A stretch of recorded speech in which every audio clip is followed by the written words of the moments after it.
ምዕራፍ 4 በዲያብሎስ ስለመፈተኑ። ጌታችን ኢየሱስም መንፈስ ቅዱስን ተሞልቶ ከዮርዳኖስ ተመለሰ። መንፈስም ወደ ምድረ በዳ ወሰደው። 40 መዓልትና 40 ሌሊት ከዲያብሎስ ተፈተነ። በእነዚያ ቀኖች ምንም አልበላም። እነዚያም ቀኖች ከተፈጸሙ በኋላ ተራበ። ዲያብሎስም አንተ የእግዚአብሔር ልጅ ከሆንህስ ይህ ድንጋይ እንጀራ ይሁን በል አለው። ጌታችን ኢየሱስም መልሶ ሰው የሚኖረው ከእግዚአብሔር አፍ በሚወጣ ቃል ነው እንጂ በእንጀራ ብቻ አይደለም የሚል ተጽፏል አለው። ዲያብሎስም ወደ ረጅም ተራራ አወጣው። የዓለምን መንግሥታት ሁሉ በቅጽበት አሳየው። ዲያብሎስም እንዲህ አለው፣ ይህን ሁሉ ግዛት ይህንንም ክብር ለአንተ እሰጥሃለሁ፣ ለእኔ ተሰጥቶአልና ለወደድሁትም እሰጠዋለሁና። ስለዚህ አንተ በፊቴ ብትሰግድልኝ ይህ ሁሉ ለአንተ ይሆንልሃል አለ። ጌታችን ኢየሱስ መልሶ ሰይጣን ከኋላዬ ሂድ፣ ለእግዚአብሔር ለአምላክ ልትሰግድ እርሱንም ብቻ ልታመልክ ተጽፎአል አለው። ወደ ኢየሩሳሌም ወስዶ በቤተ መቅደሱ የማዕዘን ጫፍ ላይ አቆመው፣ እንዲህም አለው፣ የእግዚአብሔር ልጅ ከሆንስ አንተ ራስህ ወደ ታች መር ብለህ ውረድ። በመንገድ ይጠብቁ ዘንድ መላእክት ስለ አንተ ያዛቸዋል፣ እግርህም በድንጋይ እንዳትሰነካከል በእጃቸው ያነሱሃል ተብሎ ተጽፏልና አለው። ጌታችን ኢየሱስ መልሶ ፈጣሪህ እግዚአብሔርን አትፈታተነው ተብሎአል፣ እንዲህም ተብሎ ተጽፏል አለው። ዲያብሎስ በዚህ ሁሉ እርሱን መፈታተኑን ከፈጸመ በኋላ እስከ ጊዜው ከእርሱ ተለየ። ጌታችን ኢየሱስ በመንፈስ ቅዱስ ኃይል ተመልሶ ወደ ገሊላ ሄደ። ዝናውም በአገሩ ሁሉ ተሰማ። በየምኵራባቸው ሁሉ ያስተምራቸው ነበር። ትምህርቱን ያደንቁ ነበር፣ ሁሉንም ያመሰግኑት ነበር። ወደ አደገበት ወደ ናዝሬት ሄደ። በሰንበት ቀንም እንዳስለመደው ወደ ምኵራብ ገባ። ሊያነብም ተነሣ።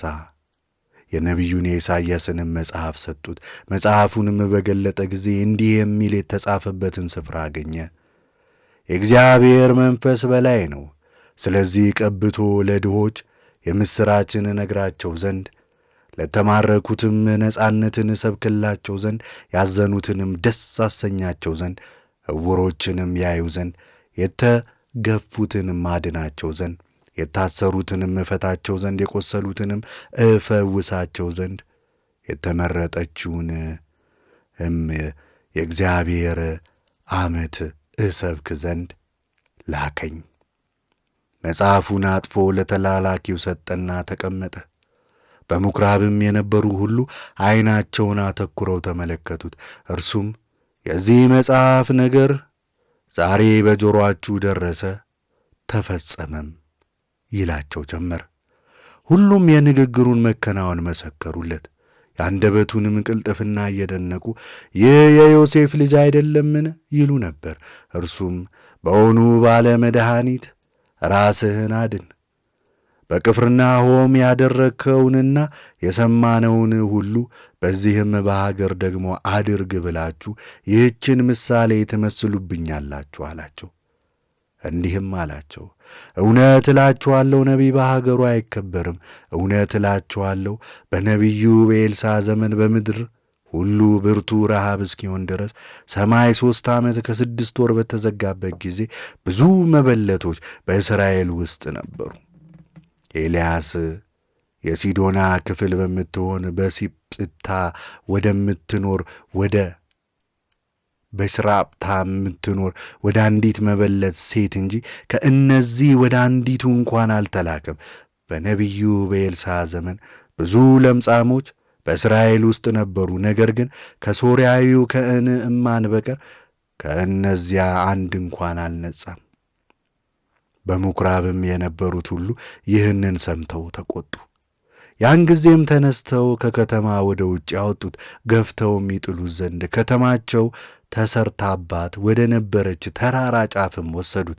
እርሱ ግን በመካከላቸው አልፎ ሄደ። ወደ ገሊላ ከተማ ወደ ቅፍርናሆም ወረደ። በሰንበትም ያስተምራቸው ነበር። አነጋገሩም በትእዛዝ ነበርና ትምህርቱን ያደምቁት ነበር። በምኵራብ ርኩስ መንፈስ የያዘው አንድ ሰው ነበር።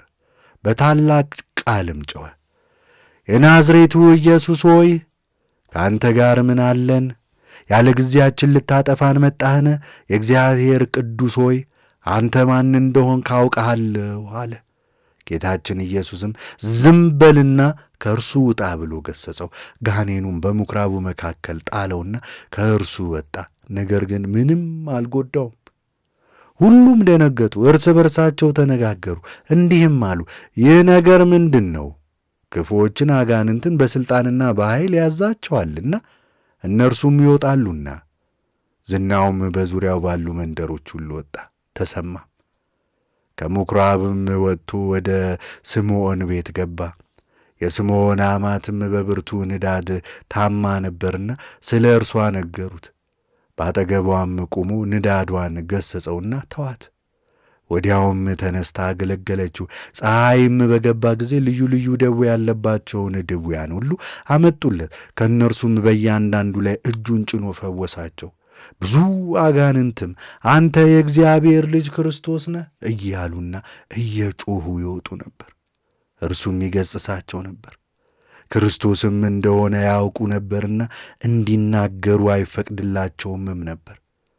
በነጋ ጊዜ ወጥቶ ወደ ምድረ በዳ ሄደ። ሕዝቡም እየፈለጉት ወደ እርሱ ሄዱ። አልፏቸውም እንዳይሄድ አቆሙት። እርሱ ግን ስለዚህ ተልኬአለሁና ለሌሎች ከተሞች ደግሞ ስለ እግዚአብሔር መንግሥት ወንጌል እነግራቸው ዘንድ ይገባኛል አላቸው። በገሊላ ምኵራቦችም ይሰብክ ነበር።